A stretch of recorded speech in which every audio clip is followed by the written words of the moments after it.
Good morning po sa ating lahat. Tayo po muna yung manalangin. Hallelujah. Lord. Hallelujah, Lord.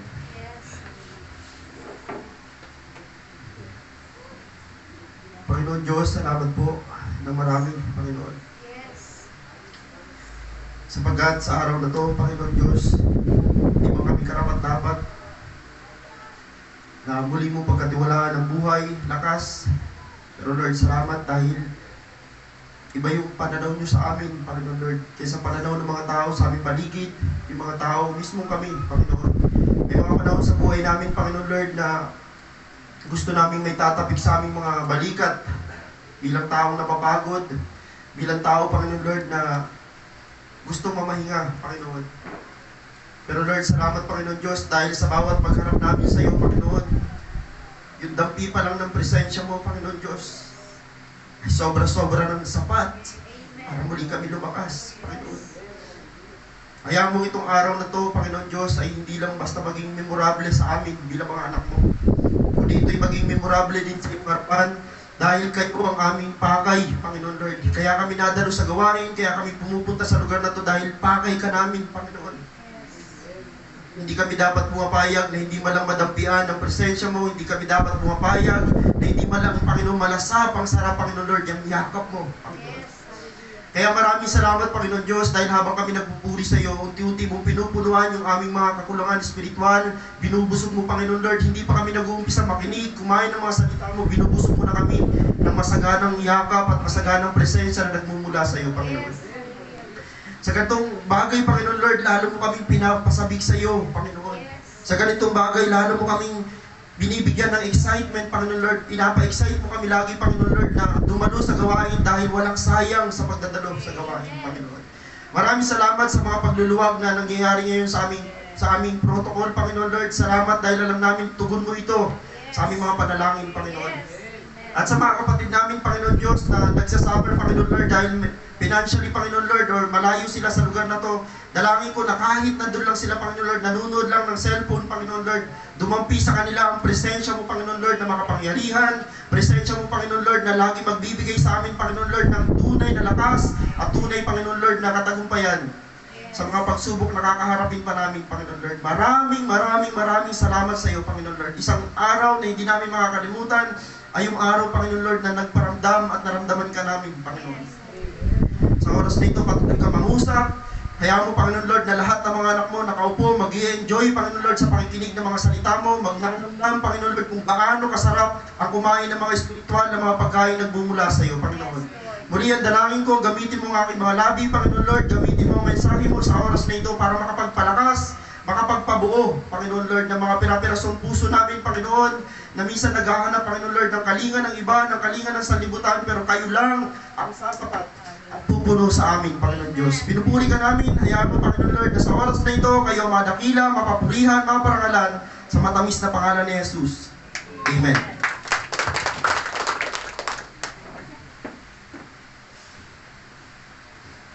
Amen ho. Magandang araw sa atin lahat. Thanks, Rob. Na tayo ay muling nagkita-kita at nagsama-sama, no? Malapit na ang Pasko. Pwede po ba sabihin dyan sa katabi mo, regalo? Ayan. Okay, bago mo natin pala sabihan yan, pwede po bang sabihin natin, nilig ko lang po, sabihin mo naman sa katabi mo, miss kita. Para di naman totoo eh, ano? Nagkakaplastil ka na, ano? Hindi o. Alam niyo, sa totoo lang, minsan na nga lang tayo magkita-kita, di pa tayo nangingitian. Pagkakataon na parang hindi ka man palang ngiti, paglinggo, dapat ngingiti-ngiti tayo, ano? Purihin ng Panginoon, ito ang mensahe natin pag-aaralan sa aklat ni Esther. Trivia lang mo, sa aklat ni Esther, hindi mo nabanggit dyan ni isang katiting na salita, salitang Diyos o Yahweh. Wala akong pangalan dyan. Kaya ho, bakit nagtataka ho ang mga scholar, nagtataka ho mga theologian, bakit nasama ang Esther sa aklat ng Biblia, samantalang wala namang sinasabing Diyos sa kanyang sulat. So pag-aaralan ho natin ang aklat ng Esther, para ho makita natin kung asan yung Diyos na wala doon sa nabasa natin, pero nandun yung kanyang presensya, nandun yung kanyang kapangyarihan na kumilos sa buhay ni Esther at ng mga kasama niya. Amen. Ganito ang mga basa natin, mga kapatid. Sabi dito, Esther chapter 4 verse 14, Pag ipinagwalang bahala mo ang pangyayaring ito, tiyak na may magliligtas din sa mga Hudyo. Ngunit ikaw at ang iyong angkan ay malilipol. Anong malay mo? Baka nga napunta ka riyan para maging kasangkapan sa ganitong pagkakataon.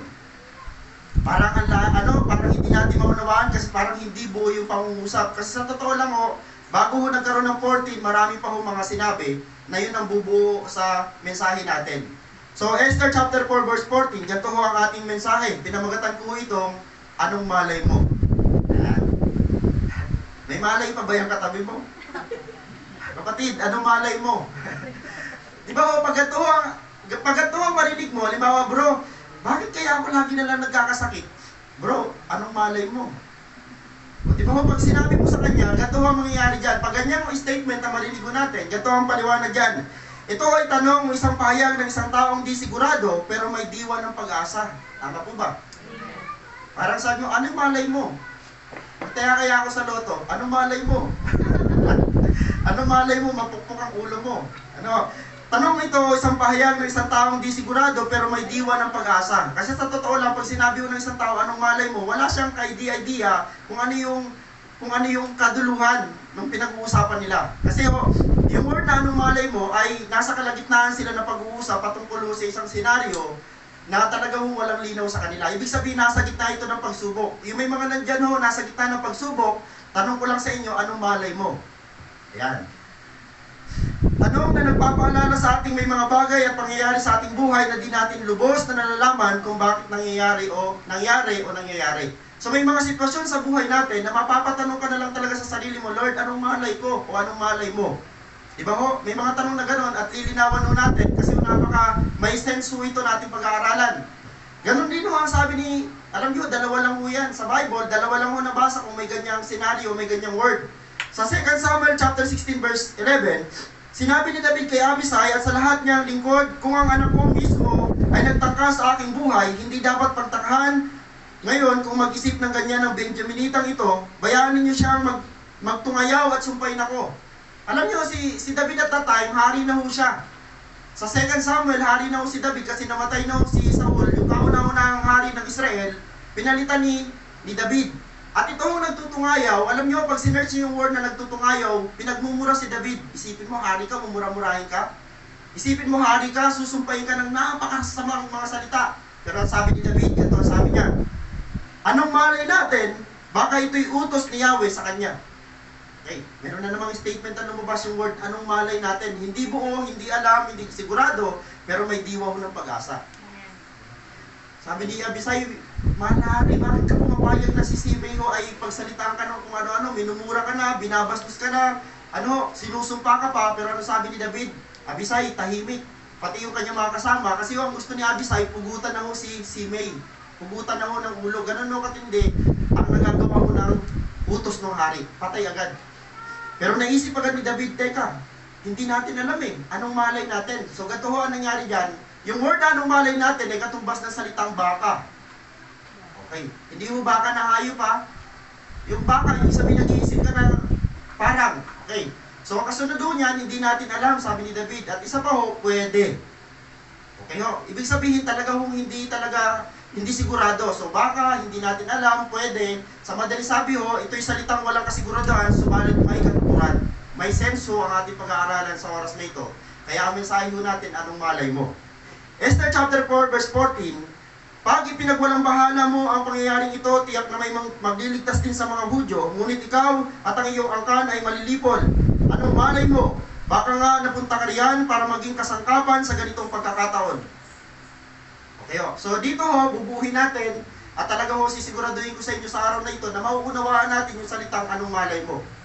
Okay ang recipient ng salitang anong malay mo, original na tumanggap ito kasi in-address itong anong malay mo, hindi sa atin personal.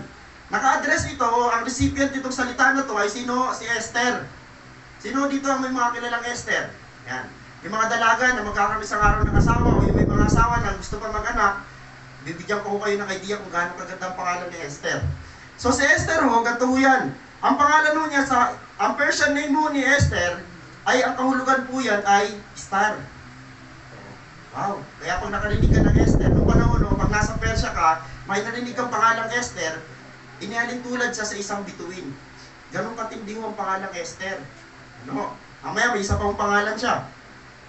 Siya ho ay babaeng Hudyo. So kailangan at kilalanin natin si Esther kung bakit ho ito sinabi ni Mardoqueo, yung kanyang kamag-anak. Si Esther ay isang Hudyo at pinsan ni Mardoqueo. O sila ho ay galing sa lipi ng mga Benjaminita. Sino ang Benjaminita? Siya ho ang bunsong anak ni Israel. Tandaan nyo may 12 siyang lalaking anak, may isa pa siyang anak na babae, kaya 13 ang anak niya. Pag tinanong kayo, ilan lahat ang anak ni Israel, sagutin nyo ng 13, hindi 12 baka magkamali tayo. 12 ang lalaki, pero isa yung babae.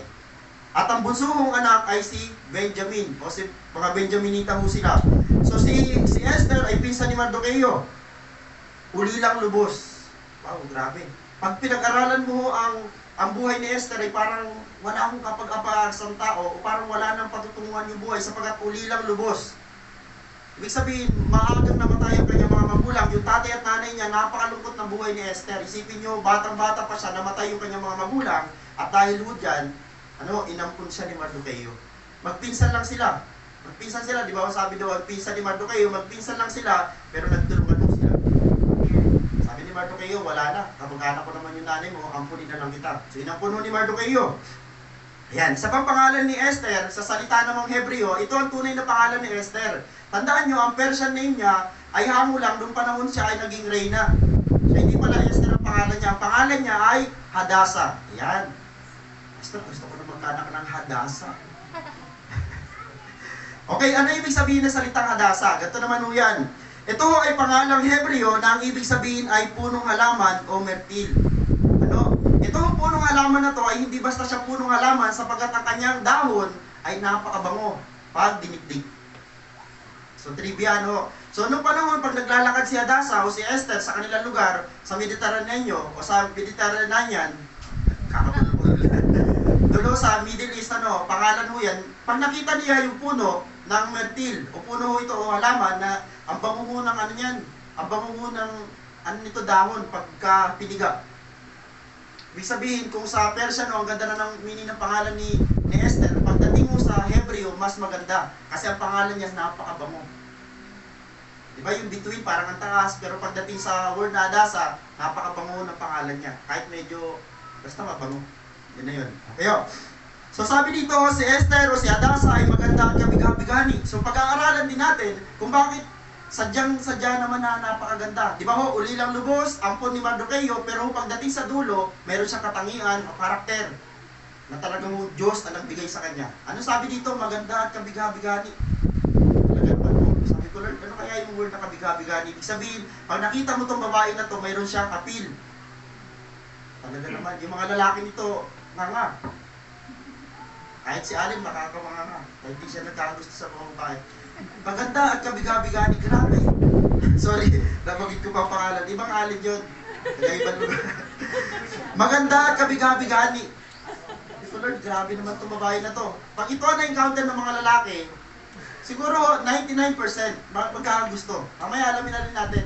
Sabi dito napabilang sa mga magagandang babae na pinagpipilian ng hari at sa madaling sabi, napili bilang reyna ng Persya, naging asawa ni Haring Asuero. Tapos na. Doon lang natapos yung kwento ni Esther. So, binuod natin at nalaman natin ng lahat ng detalye, pero hindi natapos ang ganda ng buhay ni Esther dahil mayroong masalimuot na nangyari sa Esther chapter 4 verse 14. Balikan natin. Sabi dito pag ipinagwalang bahala mo ang pangyayaring ito, tiyak na may magliligtas sa mga Hudyo. Ngunit ikaw at ang iyong angkan ay malilibol. Anong malay mo? Baka nga napunta ka riyan para maging kasangkapan sa ganitong pagkakataon. Isipin nyo magpinsan. Si Mardoqueo nagsasalita dyan, si Mardoqueo nagsusulat. Sabi ni Mardoqueo kay Esther, nagpadala si Esther ng tauhan kasi nakita niya si Mardoqueo, nagluluhod. Talaga nagpunit ng damit, nagsuot ng sako. At sabi ni Esther, ano nangyari sa pinsan ko? Padala siya ng tauhan, sabi niya sa tauhan niya, pakitanong kung bakit nangyayari sa pinsan ko, bakit nagaganon siya? Reyna na ako, pero siya, bakit nagdadamit siya ng sako? At doon siya nakaupo siya sa lansangan. Nagpapakita siya ng buong pagkapaitan dahil mayroon nangyari sa kanila na hindi alam ni Esther. Okay sabi dito Nagkaroon sa Esther chapter 3 verse 4 to 40, nagkaroon sila ng matinding pagsubok at itong pagsubok na to ay walang-wala yung pagsubok na meron tayo. Hindi sila nawala ng pagkain, hindi sila nawala ng pera, talagang napakatindi ng pagsubok nila. Nagkaroon sila ng matinding pagsubok. May taong nais lipulin ang kanilang lahi. Kung ano man yung pagsubok mo meron ka ngayon, kapatid, pastor, nagkukulang ako pinansyal, ito ho, hindi lang basta sila dito magkukulang, kundi totally ho, i-wash out ang kanilang angkan. Sa Esther chapter 3, may taong nais lipulin ang kanilang lahi. O lahat ng Hudyo gustong ipapatay ng taong ito. Anong pangalan mo niya? Ang pangalan niya ay Haman. Si Haman ay punong ministro ng bansang Persya. Siya ho ay appointed o pinili ho siya ni Haring Aswero na maging punong ministro dahil sa katikasan at sa galing niya sa pakikipaglaban. Pero ho, grabe nagkabanggaan. Ang sabi dito, bago dumating ang pagsubok na ito, naging reyna na si Esther. So ito ang good news.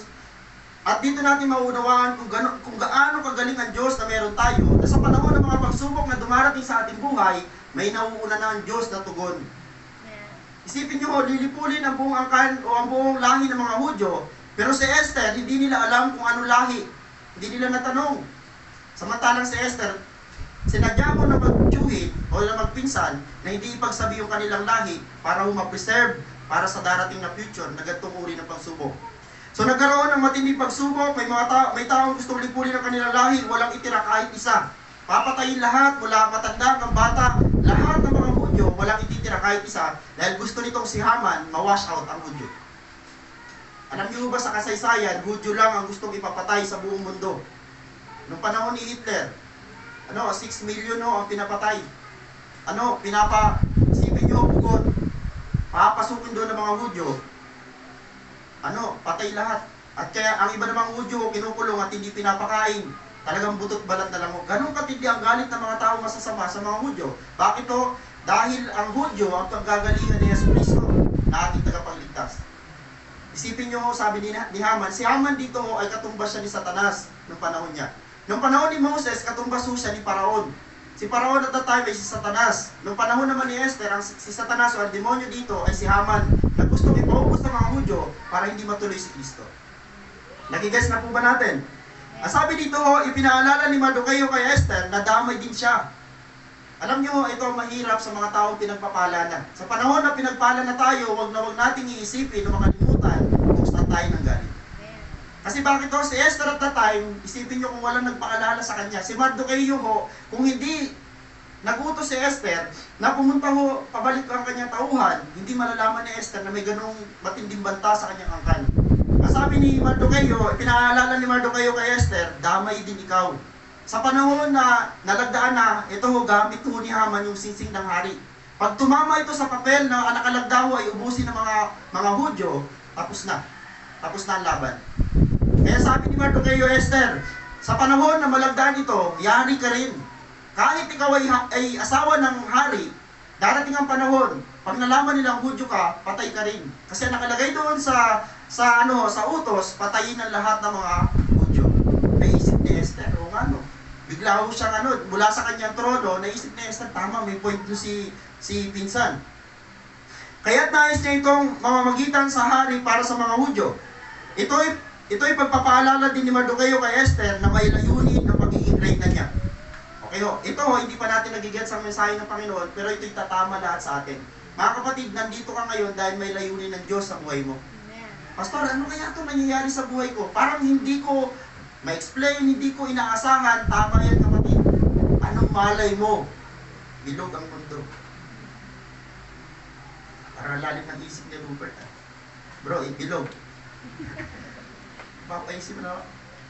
Kaya alam nyo, sa totoo lang, lahat tayo dito, may kanya-kanya tayong pinagdaraanan. Sana may magtanong man lang sa'yo, o mayroon sa'yo magsabi, kapatid, ano malay mo? Nangyayari yan sa'yo para maituro mo rin sa iba o maging patotoo mo sa iba. Alam mo, kung walang test ang buhay natin, wala tayong patotoo. Kasi ang pinaka-root word ng testimony ay test. Hindi pala, sorry. Sorry. Ewan ko ba dyan sa mga post na yan? Napasama na yung mga pangalan, ang dami ng mga pangalan nasira, Dahil sa mga post, huwag kayong magpapaniwala din sa mga pangalan. Esther chapter 4 verse 14 to 16, ito na, buuin na natin. Dahil dito ay pinasabi ni Esther kay Mardoqueo. Okay, ito na, nagkaroon ng intense itong mensahe ng tauhan ni Esther. Pagbalik niya sa kay Esther, ganito ang sabi, mahal na Reyna, sabi ng pinsan nyo, pag hindi daw po kayo naging aware, ay talagang madadaway din kayo. Kasi mga Hudyo ay pinapaubos ni Haman. Alam nyo, nagkaroon ng kaba. Kinabahan si Esther. Dahil dito ay pinasabi ni Esther kay Mardoqueo, ito, tipunin mo ang lahat ng Hudyo rito sa Susa at ipag-ayunin ninyo ako. Huwag kayong kakain o iinom sa loob ng 3 araw. Mag-aayuno rin kami ng aking mga katulong na babae. Pagkatapos lalapit ako sa hari kahit ito'y labag sa batas. Dumarating minsan tayo sa punto, mga kapatid, dumarating tayo sa punto ng buhay natin na parang kampante na tayo, panatag na tayo kasi blessed na tayo. Pero wag mong kakalimutan, may pamilya ka. Hindi pwedeng ikaw lang ang blessed, tas ang pamilya mo hindi. Kasi bakit hindi siya patas? Ganun ang pinaalala ni Mardoqueo kay Esther. Esther, Reyna ka nga. Pero kamag-anak mo kami, kalahi mo kami. Kung ano mangyayari sa amin, sagutin mo kami kasi pinuno ka namin. Minsan may mga part sa buhay natin na tayo pag pinagpala, tandaan nyo ang pagpapala na meron ka ay hindi lang para yan sa'yo. Sino dito yung ganun? May blessing ako, pastor. Kapatid, baka pwede mo i-share yan. Ipag-pray mo kung para kanino. Kasi mayroon yan kabahagi. Na kahit ito'y labag sa batas, tingnan nyo ang lalabas sa bibig ni Esther. Sabi niya, mamatay na kung mamatay. Isipin nyo itong si Esther na Reyna, panatag na sa buhay niya bilang Reyna, bilang asawa ng hari, panatag na siya, wala siyang pakialam, wala siyang kaalam-alam sa mga nangyayari sa paligid niya dahil maayos na ang buhay niya. Bigla mo dumating sa kanyang balita na gumimbal sa kanyang buhay at bumalik siya ng kanyang kaisipan, teka, tawag tayo sa Diyos. May mga panahon sa buhay natin na parang hindi na tayo tumatawag sa Diyos, pero gagawa ang Diyos ng paraan para muli mo siya maalala, kapatid. Maraming tao sa mundo hindi na naaalala ang Diyos dahil blessed na sila. Maraming mga tao sa mundo hindi naaalala ang Diyos dahil malakas sila. Darating ang panahon ng pagkawala, darating ang panahon ng panghihina para bumalik ka sa Diyos. Amen o? Si Esther, akala niya, okay na ang buhay niya kasi Reyna na siya. Biglang, may dumating na masamang balita. Itong masamang balita na to gagamitin to ng Diyos para ipagmalaki muli ng mga Hudyo ang pangalan ni Yahweh. Okay, balikan natin. Layunin ng pagkakahalal ni Esther bilang Reyna ng Persya. Tandaan nyo, ulitin ko lang, walang bagay na mangyayari sa atin na walang purpose o walang layunin. Lahat ng mga nangyayari sa atin, mayroon niyang purpose o mayroon niyang layunin. Sabi dito, ang layunin una ay mailigtas sa mga Hudyo sa tiyak na pagkalipol mula sa masamang balak ni Haman. Yun ang pinaka-main purpose kung bakit ito isinulat ang Esther para ipakita sa atin kung paano gagamitin ng Diyos ang isang wala nang kapag-apag-asang tao. Ulitin ko lang si Esther ay ulilang lubos, isang ampon. Pero bakit ginamit ng Diyos? Kapatid, kaya kang gamitin ng Diyos kahit ano ang kalalagayan mo ngayon. Amen. Diba tayo parang, Lord, gagamitin mo ba ako? Di ba naalala niyo si Pastor Nick Bujisik? Wala siyang kamay at paa, nagbigti na lang siya. Kasi sabi niya, wala naman akong purpose. No arms, no legs, walang purpose. Pero nakita niya sa sarili niya, nung na-encounter niya ang Diyos, sabi niya, Lord, mali ako. Kasi yung wala kang kamay at paa, maaaring kulang ka pisikal, pero punong-puno ka ng patutuo sa buhay. Nung nakita ni Nick Bujisik ang kanyang sarili bilang taong mayroong layunin, alam niyo, bilyon na tao ang nakakilala sa kanya. At ang napatanggap niya sa Diyos ay hindi mabilang sa dami. Ganun ang matindi. Ibig sabihin, ang encouragement sa atin dito, lahat tayo ay mayroong mga bahagi sa ating buhay na hindi lang natin alam, pero yan pala yung binigay sa iyo ng Diyos kasi gagamitin ka ng Diyos mightily. Okay, sino dito yung mga magaganda? Claim nyo na. Gagamitin niya ang mukha natin. Naalala niyo si Moses? Si Hadasa, ang ganda, di ba? Ang ganda, kabigahan-bigahan. Alam nyo, may senaryo sa Biblia na sinadya ng Diyos na gwapo yung baby. May mga baby mo bang hindi gwapo at hindi maganda? Mayroon. Huwag tayo sa mata ng Diyos, wala hong pangit. Pero sa mata ng tao, mayroon. Yun na narinig ko sa pinsan ko, yun na nakaraan. Sa mata ng tao, sa mata ng tao may pangit, sa mata ng Diyos walang pangit, lahat maganda. Kasi siya ang gumawa. Pero sinadya ng Diyos, sabi ng Biblia, si Moses ay papatayin ng Paraon. Sabi ng Paraon sa mga hilot, sa panahon na manganganak ang mga Hudeya, pwede bang ilaglag nyo sila? Patayin nyo lahat. Kasi at that time, yung Paraon nag-iisip ng parating na Kristo na dapat hindi matuloy. Ano nangyari? Si Moses naisilang ng buhay.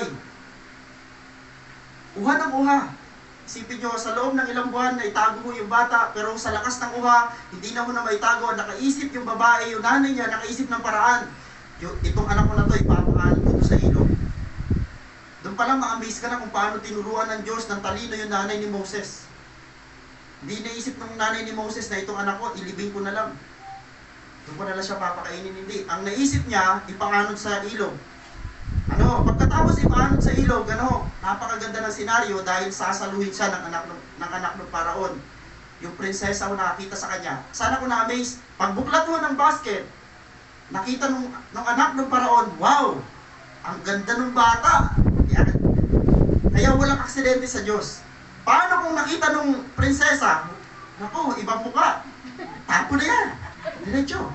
Hindi mo nakita nung anak ng prinsesa, wow! Nahalina siya doon sa bata. Kaya may purpose kung bakit ganito mga mukha natin.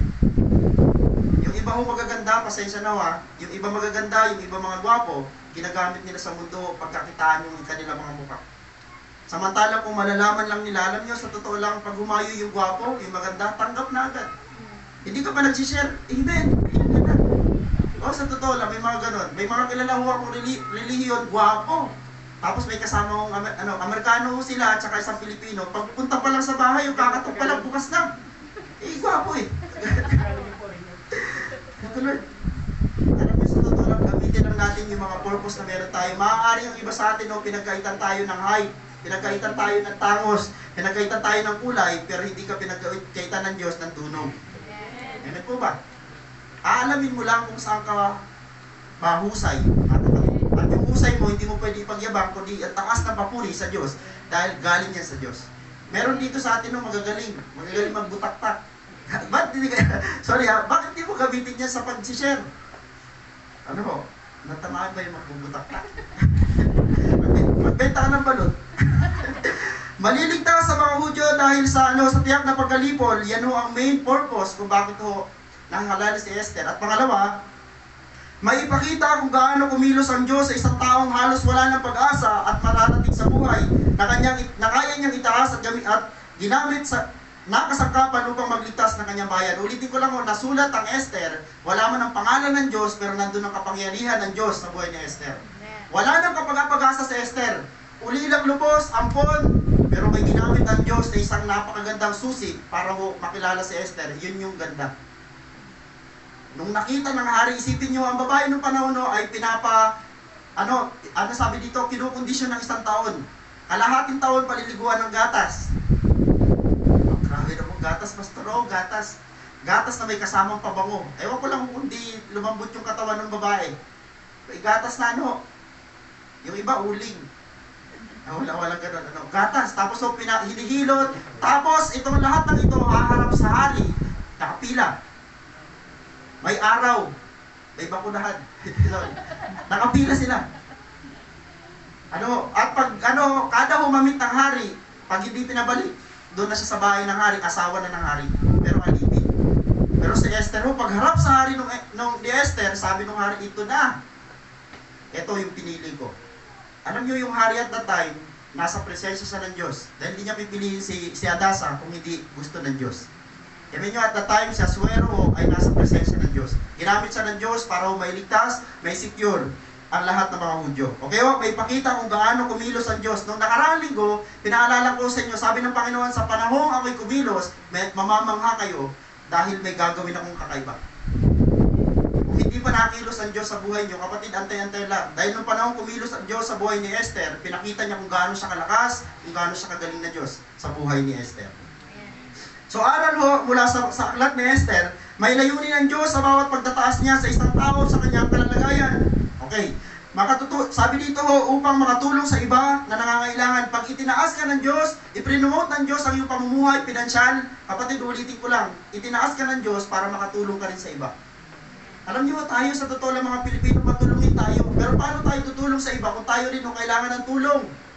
Kaya ang prayer natin mga anak ng Diyos, Lord, lubos mo kami pagpalain. Kung nag-uumpisa ka sa maliliit na bagay, tama po yan. Kasi ang iba Lord, saka lang ako tutulong kapag talagang malaki na hindi Kapag mayroon kang konting blessing na sobra-sobra naman, o kahit sabihin mo talagang galing sa puso mo, simulan mo na. Kasi lalaki ang bagay na yan para mas makatulong ka sa marami. Sinadya ng Diyos ang aklat ni Esther para makita kung paano niya itaas ang isang tao para makatulong sa iba at para magligtas sa mga taong nasa panganib ang buhay. Huwag makalilimot sa panahon tayo na pagpala na ng Diyos dahil hindi lang ito para sa atin. Isang muling paalala sa atin na sa panahon pinagpapala ka ng Diyos, huwag mong kalilimutan ng iba. Dahil ang pagpapalang meron ka hindi lang para sa iyo. Sabi nga ako ng isang quotation sa Facebook, minsan ang pagpapala, ginagamitan ka lang daanan. Ginagamit ka lang para daanan. Para tagasalo ka lang ng pagpapala, para isalo mo rin sa iba. Mahirap yun, na isalo lang sa'yo, kinuha mo na. Sayang mo, yung mga tao talaga mong kailangan na nila. Anong malay mo? Okay ito dito tayo magtatapos. Sa aklat sa buhay ni Jose, sa Genesis ay mayroong kagaya ng buhay ni Esther. Wala na halos kapag-apag-asa ang buhay, wala na akong kapag-apag-asa dahil daming nangyari sa kanya. Si Jose, tingnan natin ang kasaysayan ni Jose sa isang buod na pamamaraan. Si Jose ay anak ni Jacob at siya ang kasunod siya ay bunsunod. Siya ang kuya ni Benjamin. Tama? Si Jose ay bunsunod dahil hindi siya bunso. Pagkapanganak kay Jose, sumunod sa kanya si Benjamin. Ngayon, ang nangyari dito kay Jacob, na may anak na 12 lalaki, ito ang problema. Mahal na anak niya, sabi dito, si Jose ay mahal na anak ni Israel. Si Israel at saka si Jacob, isa lang yan. Kaya may problema, alam niyo mga magulang, maganda may mga magulang na nandito, wag mong papakita sa mga anak mo na mayroon kang paborito.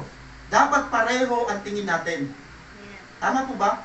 Kasi ang naging problema ni Jacob, ni Jose, lalo na si Jose, isipin nyo ang mahal na anak ni Israel. Paano natin alam ang mahal siya ni Israel? Isipin nyo siya lang ang pinagtahin ng tatay niya ng kakaibang damit. Grabe ano nangyari? Ang kasunod niyan, kinainggitan o kinamuyan siya ng mga kapatid dahil nakita ng mga, isipin nyo, nakita ng 10, kasi baby pa dito si Benjamin, tsaka hindi sa kanya naiingit si Benjamin. Yung 10 mga kuya niya, naiingit sa kanya. Inisip nung 10, ano ba naman si tatay? Si Jose lang ang ginawa niya ng damit at talagang sila ay nagalit, namuwi. At the age of 70, kinamuhian siya ng kanyang mga kapatid. Isipin nyo, 17 years old. Kinamuhian siya ng kanyang kuya, siguro mga kuya niya at that time may 40, 30, gano'n ang kanilang kasi may mga agwat din sila. Sabi dito, si Jose ay isang taong mapanaginipin. Mga kapatid, huwag kayong ang tawag dito, huwag kayo basta-basta maniniwala sa isang tao mapanaginipin, pero wag din kayong yung para mapangusga. May mga taong kinakausap talaga ng Diyos sa panaginip. Kami may kilala ko, laging sabi niya, nangungusap ang Diyos sa kanyang panaginip. Merong pwede at merong hindi. Anong malay mo? Okay, si Jose pag nagkwento sa kanyang mga kapatid, hindi siya pinaniniwalaan dahil lagi siya nagsasabing panaginip. Di ba si Senator Manny Pacquiao, siya mismo nagsabi na nangusap ang Diyos sa kanya sa panaginip. Pwede paniwalaan, pwede hindi, pero pag base sa Bible, pwede maniwala kasi nangungusap ang Diyos sa panaginip. Sabi dito, si Jose ang pinangakuha ng Diyos. Pinagkaisa ang saktan, itapon sa balon at ibenta ng mga kapatid. So dito, makikita natin kung paano katulad sa ni Hadassah o ni Esther. Si Jose at that time, wala nang kapag-apag-asa. Binugbog siya ng kanyang mga kapatid. Kinuha yung damit niya, tapos nagpatay sila ng isang hayop at tawag dito, dinapilas ng mga kapatid ng kanyang damit, niluray-luray, pinunta sa ama, sabi, Ama, pinatay ang kapatid namin ng mabangis na hayop. Ganon katindi yung mga kasinungalingan ng mga kapatid niya at that time. Pagpasok ng tatay, iyak yung tatay, patay na yung paborito niyang anak. At parang sinasabi nung 10, buti nga sa'yo tatay, kasi may paborito ka. Kaya, pinagkaisa sa saktan, itapon sa balon at ibinenta ng mga kapatid at talaga kung ikaw ito si Jose, para sasabihin mo, Panginoon, yung sinabi mo sa akin, luluhod sila, para hindi naman totoo, wala nang pag-asa. Dumating ang panahon, ibinenta siya, naging tagapaglingkod o alipin siya ni Potiphar. Mula sa balon, iniahon siya ni Ruben. Naisip ni Ruben, teka, mga kapatid, wala namang saysay kung patay natin itong kapatid natin to. Kadugo din natin to. Ang gawin na lang natin, ibenta natin siya sa tito natin si Ismael. So dumaan yung, isipin nyo, katindi ang Diyos, no? Isipin nyo, sa dami-dami ng dadaan, pinadaan ng Diyos yung tsuhin nila. Mga Ismailita mo dumaan, at ang sabi ng magkakapatid, ibenta na lang natin to si Jose. So binenta nila si Jose sa Ismailita, at yung mga Ismailita, binenta naman kay Potiphar. Sabi dito, inakusahan, pinagbintangan, at pinakulong. Grabe yung naranasang buhay dito ni Jose. At sa buhay natin, sa totoo lang, darating tayo sa buhay na parang wala nang pag-asa, Hindi man natin katulad ng kwento ni Jose sa buhay natin, pero katulad ng senaryo na nararamdaman natin. Pastor, may pag-asa pa ba? Grabe na itong pagsubok ko, grabe na itong problema ko, may pag-asa pa ba? Si Jose ho, wala ni katiting. Nung nagtanong sa Diyos at nag-alinlangan sa Diyos, walang nasabi sa Biblia na nag-alinlangan siya. Dahil alam ni Jose, gagawin ng Diyos ang pangako niya. Amen po ba? Isipin nyo, binugbog ka na. Siguro isip-isip ni Jose, grabe naman si Lord. Binugbog, itinapon sa balon, ibinenta sa Ismaelita, ibinenta kay Potiphar. Pagdating ho sa kay Potiphar, sinamahan siya ng Diyos. Good news. Sinamahan siya ng Diyos at lahat ng ipagkatiwala ni Potiphar kay Jose, pinagpapala. Ganun ka dapat, kapatid, kung saan ka nagtatrabaho ngayon. Pastor, nararamdaman ko dito sa trabaho ko parang binibless ni Lord. Dapat ganun naman patotoo natin. Pastor, sa trabaho ko parang palubog. Ganun mo bang nangyayari? Pasara. Isipin mo kung ikaw ba si Jose o si Jonas. Huwag mo lang ikot-diba sarili mo. Isipin mo lang, hindi ko sinabi ha. Okay o, inakusahan, pinagbintangan at pinakulong. Dahil bakit to? Gwapo itong si Jose. Ito na naman. Gwapo na, macho pa. Sorry sa word ha. Matipuno, sabi sa Tagalog. Ano? Nagustuhan siya ng asawa ni Potiphar. Tingnan niyo ang demonyo. Kapag pinagpapala ka, binibless ka ng Diyos, magpapadala siya ng tukso para ibagsak ka niya. At nagtagumpay ba? Nagtagumpay. Ano sabi dito? Inakusahan na nirape ang asawa. Isipin yung babae, hindi pa naman nirape ni Jose, kasi ayaw naman ni Jose, sinira yung damit. Tumakbo sa asawa, nirape ako. Bilingera. Kasi pag binasa niyo yung Genesis, tumakbo si Jose. Si Jose lang ang lalaki tumatakbo sa palay. Palayo ha, hindi palapit. May isip ng iba. Naghubad na, sorry. Naghubad na yung babae. Si Jose talaga grabe. Dahil ang Diyos ay nasa kanya, wala akong kahalay-halay sa kay Jose. Tumakbo siya, sabi ni Jose, may takot ako sa Diyos, may paggalang ako sa amo ko. Tumakbo si Jose, at dahil doon, pinakulong siya ng babae. Okay, ganun katindi yung pagnanasa ng babae. May babae na na-rape. Kaya, nakulong at naging tagapamahala sa kulungan.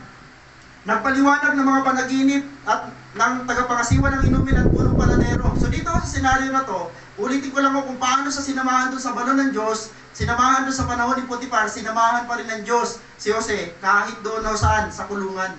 Doon sa kulungan, hindi siya naginip yung dalawang kasama niya. Yung punong paladero at saka yung tagapamahala ng inumin.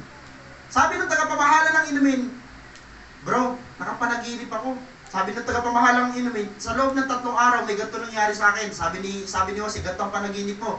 Sa loob ng 3 araw, ipatatawag ka ng hari at ipapabalik ka sa pwesto.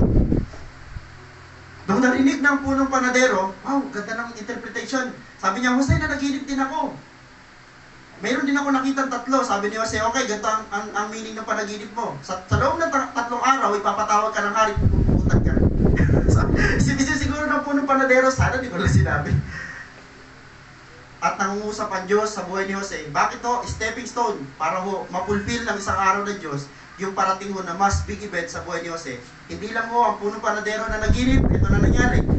Sunod, na naginip ng paraon na naipaliwanag ni Jose. Sa buhay natin, darating at darating ang opportunity na ikaw naman ang itataas ng Diyos. Sila isipin niyo ang punong panadero, sabi ni Jose sa punong panadero at tagapangasiwa, lalo na sa tagapangasiwa, naipaliwanag ko yung panaginip mo, pagharap mo sa hari, ibanggitin mo naman ako. Isipin nyo, lumipas yung 2 taon, hindi siya nabanggit. Ganon katindihan mo. Grabe naman, natulungan mo. May mga ganun tao natulungan mo ngayon, pero hindi na-appreciate. Pero huwag kang mananawa dahil darating ang panahon, ma-appreciate din niya. Lumipas ang 2 taon bago naalala ng tagapangasiwa. Itinaas sa tungkulin si Jose at ginawang gobernador ng Ehipto. Nangyari ang panaginip ng hari at ginawa siyang sabi dito, nangyari ang panaginip ng hari dahil bakit nagkaroon ng tagsagana ng 7 taon at nagkaroon ng tagutom ng 7 taon. Naligtas ang kanyang buong pamilya sa gutom at ito ang pinakauli, naganap ang pangako ng Diyos sa kanya. Mga kapatid, bago po nangyari yan, ganito ang nangyari sa Genesis chapter 45 verse 5. Tatandaan natin na may mga pangyayari sa buhay natin na si Jose binugbog. Tandaan nyo si Jose binugbog, pinagkaisahan, nagkaroon ng masamang kaisipan ng kanyang mga kapatid. At ang sabi ni Jose, Sa Genesis chapter 45 verse 5, ngunit huwag na, sabi dito, ngunit huwag na ninyong ikalungkot ang nangyari. Huwag ninyong sisihin ang inyong sarili sa ginawa ninyo sa akin. Ang Diyos ang nagpadala sa akin dito upang iligtas ang inyong buhay. Paano natin mauunawaan ang mensahe na ito? Pinaalala ni Jose sa kanyang mga kapatid. Alam niyo, ang ganda ng senaryo dyan. Si Jose at the time, hindi niya kaya pigilan yung luha niya dahil bakit o pinag-aasar niya mga kapatid niya. Darating ang panahon, ulitin ko, sabi sa Biblia, hindi lang ikaw lagi ang inaasar. Hindi lang ikaw ang laging knockdown. Hindi lang lagi ikaw yung nasa baba. Darating ang panahon, itataas ka ng Diyos para ipahiya yung mga tao nasa nagmamakataas. Ulitin ko lang, ano sabi dito ho? Sabi ni Jose sa kanyang mga kapatid na nakaluhod na, isipin nyo, nakaluhod na lahat ng mga kapatid niya, na-fulfill na, yung panaginip ni Jose, naluluhod ang 11. Lumuhod na ho sa harapan niya. Ang sabi dito ho, huwag niyo sisihin ang inyong sarili sa ginawa ninyo sa akin. Nakala ng mga tao na nandun, yung mga kapatid niya, nalimutan na ni Jose. Pero ang sabi ni Jose, huwag niyo sisihin ang sarili niyo sa ginawa niyo sa akin. Bakit? Ang Diyos ang nagpadala sa akin dito upang iligtas ang inyong buhay. Parang sinasabi dito ni Jose, anong malay niyo? Talagang ginawa yun o nangyari yun sa buhay ko para sa ganitong senaryo. Amen. Ulitin ko lang mga kapatid, may mangyayari sa buhay natin na parang hindi mo expect, parang hindi mo mapaliwanag, pero sinadya ng Diyos para sa purpose sa mga darating na araw. Pastor, hindi ko maunawaan ngayon ang kalagayan ko. Parang wala akong patutunguhan, parang hindi ko alam yung linaw ng vision. Kapatid, mag-flow ka lang, tuloy-tuloy ka lang. Dahil ang Diyos hindi ka ilalagay sa isang lugar na wala siyang purpose o wala siyang layunin malinaw. Isipin niyo kung paano nagpatianod si Jose. Sabi ko lang, kung ako si Jose, magre-rebelde ako. Kung ako si Jose. Isa pangit na mga nangyari, di ba ho? Ang pangit na mga nangyari sa kanya, sa kabila ng pangit na mga nangyari sa kanya, isipin niyo, hindi minsan, hindi siya nag-isip sa Diyos, na Lord, ang sama mo. Panginoon, hindi magandang ginawa mo sa akin. Nanahimik si Jose, nagtiwala sa Diyos. Alam niyo, lumipas ang ilang taon. Mga 30 years, 33 years ang lumipas bago na-fulfill yung pangako ng Diyos. Kapatid, ilang taon na ang problema mo? Pastor, months pa lang. Ang tinuturo sa atin ng Panginoon sa mensahe ito, anak, kung may pinagdaraanan ka ngayon, tiwala ka lang sa Panginoon. Amen. Okay, tandaan, may mga bagay na mangyayari sa ating buhay na hindi natin maunawaan bakit ito nangyayari. Ulitin ko lang ha, kahit anong explain sa'yo ng mga tao sa paligid mo, kahit anong comfort sa'yo ng mga tao sa paligid mo, hindi mo talaga maunawaan dahil ikaw yung nasa gitna ng mga pagsubok. At sana kung wala nang mag-attempt. Diba, may mga tao ganito. Diba, may nag-share sa kanya ng pagsubok. Maraming mga tao nag-attempt ipaliwanag, bakit nangyari yung pagsubok. Sa totoo lang, ang pinakamaganda mong magagawa ay sabihin sa kanyang anong malay mo. Diba? Pastor, parang grabe ngayon nangyayari sa bahay namin, ang gulo. Kapatid, anong malay mo? Ginagamit ng Diyos ang kanyang senaryo para maayos sa lahat. Pastor, parang grabe bless ngayon sa bahay namin. Kaya, kahit bless o hindi, parehong may anong malay mo. Meron niyang ibig sabihin. Mahiwaga ang nangyayari sa buhay natin, pero meron niyang kahulugan. Okay. Subalit alam na alam ito ng Diyos na nakakaalam at nagpapahintulot ng lahat ng bagay na mangyayari sa atin. Alam ng Diyos. Wala siyang hindi pwedeng alam. Sabi ng Bible, walang pwedeng mangyari na hindi ka pahintulutan ni Yahweh. Wala daw po. Pwedeng mangyari na hindi sa kapahintulutan ni Yahweh. Ayan o. Sabi dito, alam niya ang ating mga behind the scene. Alam niyo yung salitang behind the scene? Sino dito nakakapanood ng mga pelikula? Alam niyo yung mga pelikula na yan, bago ho yan nabuo, bago ho yan naging perfect, ang dami yung pinagdaan ng mga cut, ang dami niya mga pinagdaanan ng sablay. Kaya ho, mayroong tinatawag na behind the scene. Pag ito ho ipapakita, minsan pinapakita ng mga gumagawa ng pelikula, ano nangyayari? Nakakatawa. At hindi nila minsan maunawaan bakit nangyari yun, bakit ito nagawa natin dahil may mga behind the scene. Ang behind the scene, tanging Diyos lang ang nakakaalam ng mga behind the scene natin. At lalo na ho yung future na parating sa buhay natin. Maaaring nasa gitna ngayon ng napakatindi ho pagsubok, alam niyo ang buhay natin ay katulad ng isang pelikula. Tandaan niyo ang direktor ay ang Diyos. At ang dulo, tandaan niyo, nabasa naman natin sa Biblia, dalawa lang uri ho ang karakter sa Biblia. May bida at mayroong kontrabida. Lahat ng mga bida, saan nag-uumpisa? Di ba ho, lahat ng bida nag-uumpisa saan? Pinapahirapan, pero yung dulo laging panalo. Kaya Mag-isip ka ngayon, Pastor, lagi, parang ang buhay ko, Pastor, ay para akong bida. Eh, nakakatuwa naman kung bida ka. Parang kung ikaw ang kontrabida. Lagi mo tatandaan yung dulo niya na kakaiba. Pastor, ang hirap ng buhay, lagi na lang ako naiyak. Bida ka kasi. Bida ka kasi, kapatid. Pastor, bakit kaya lagi na lang ako natawa? Kasi try. sorry. Kontrabida. Pastor, lagi na lang ako naka-smear. Kasi gano'n ang karakter. Hindi. Ulitin ko lang, tayo mga anak ng Diyos, darating ang panahon, no? Makikita mo sarili mo, Pastor, Lord, bakit mo parang nag-umpisa ako sa ganitong buhay, kapatid, ang dulo mo, tagumpay. Pwede ba parang natin si Lord? Nalimutan mo sa akin. Mayroon tayong behind the scene. Sana ho, kayo na magpalawak yung behind the scene natin. Pwede mong ikubli ang sarili mo sa harapan ng camera. Yung salitang behind the scene, sa likod ng camera, sa likod ng pangyayari, may totoong nangyari. Amen? At yan minsan, ang hindi natin gustong ipalabas, gustong ipakita dahil yun yung totoo. Yung mga artista, di mga magagaling yan. Yung mga magagaling sumayaw, hindi rin. Galit sa mga nagsasayaw. Hindi mo magagaling ang mga artista sa totoo lang. Yung mga mahilig ko doon, isipin na iyak ang artista, iyak ka rin. Ano naman yun? Drama lang, palabas lang. Ikaw parang gusto mo na sapakin yung TV. May mga ganun na nanonood. Sabulutan mo na! Talagang galit na galit to sa sabi ko, Lord, sana huwag magkasala mga Christian na nanonood. Yung iba pa, pinagpipray pa, palabas lang yan. May script yan. Lord, tulungan niyo po si Annabelle. Inaapi siya. Palabas lang yan. Entertainment. Yung iba mo talaga na siya, nalagay na yung puso doon, ay talaga naubos na yung panahon doon. Inaabangan na, naubos na yung oras. Bawa, ang probensyano, 7 taon na, inabangan. Sayang. Ang dami ng luha, ang dami ng load na patay na punta dyan. Okay, dito tayo mag-pray. Hapon, magantay, magtiyaga, magtiis. Kapatid, nasa gitna ka ng pagsubok, magantay, magtiyaga, magtiis. Matatapos din yan. Matatapos din yan. Si Jose, natapos ang pagsubok, kaya lang matagal. Eh, Pastor, hindi ko kaya yung 33 years. Kung hindi mo kaya, ipag-pray mo sa Panginoon. Dahil sa panahon na hindi mo na kaya, to the rescue ng Panginoon. Alam niyo, sa totoo lang, lagi kong pinapasabi sa inyo, pinapatotoo sa inyo, sa panahon na ako'y suko na, sa panahon na ako'y ayaw na, ang rescue ng Diyos, andyan na. Amen? Di ba parang sasabihin mo na lang, konting sabi mo na lang sa mga kapatiran, pwede hubang pasend ka na ng message, biglang putol. At sasabihin mo na sanang napahinga ka muna ng 3 taon. Grabe mo pahinga, Pastor, 3 taon na. Ano na mangyayari? Magantay, magtiyaga, magtiis. Ang pagsubok ay matatapos din.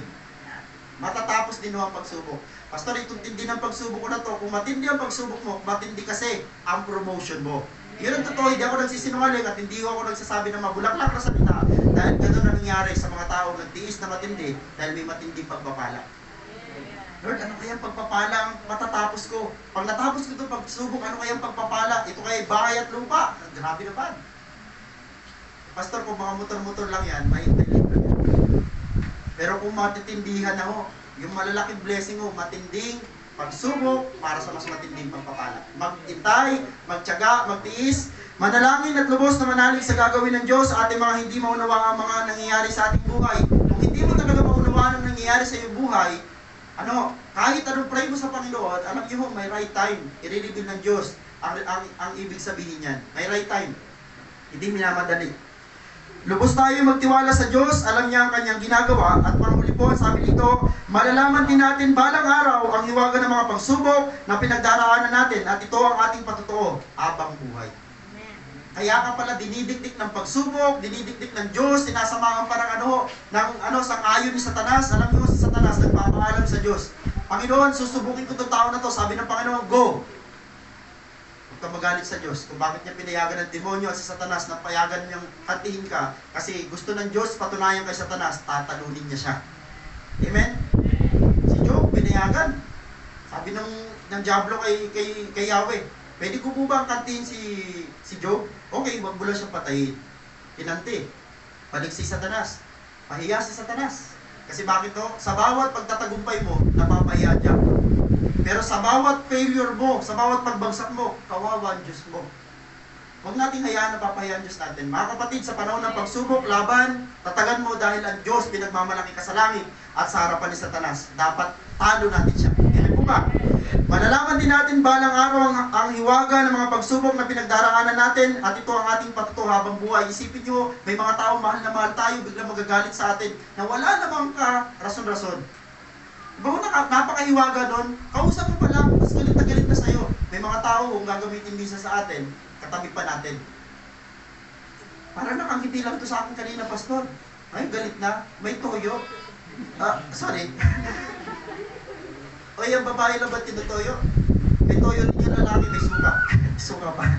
Malalaman din natin balang araw, kapatid, ulitin ko lang, antayin mo na lang yung pagdating ng araw na yon, mauunawaan mo rin kung bakit ka sinusubok para sa mas malaking patutuo, hindi lang basta patutuo, kundi habang buhay na patutuo. Tingnan niyo, kahit saan magpunta si Jose, patutuo niya, kahit saan magpunta si Abraham, patutuo niya, kasi bakit to, hindi gagawa ang Diyos na isang bagay na wala hong katagumpayan sa dulo. Palakpakan natin ang Panginoon. Okay, ulit tayo natin sa oras na ito, anong malay mo? Kaya, sana huwag niyo makalimutan, anong malay mo? Ngayon, may magkukwento sa inyo, Pastor, may pagsubok ako, sabihan mo na agad, anong malay mo? Hindi tayo lahat, ito kayo, minsan pa ako, magpuri tayo sa Panginoon.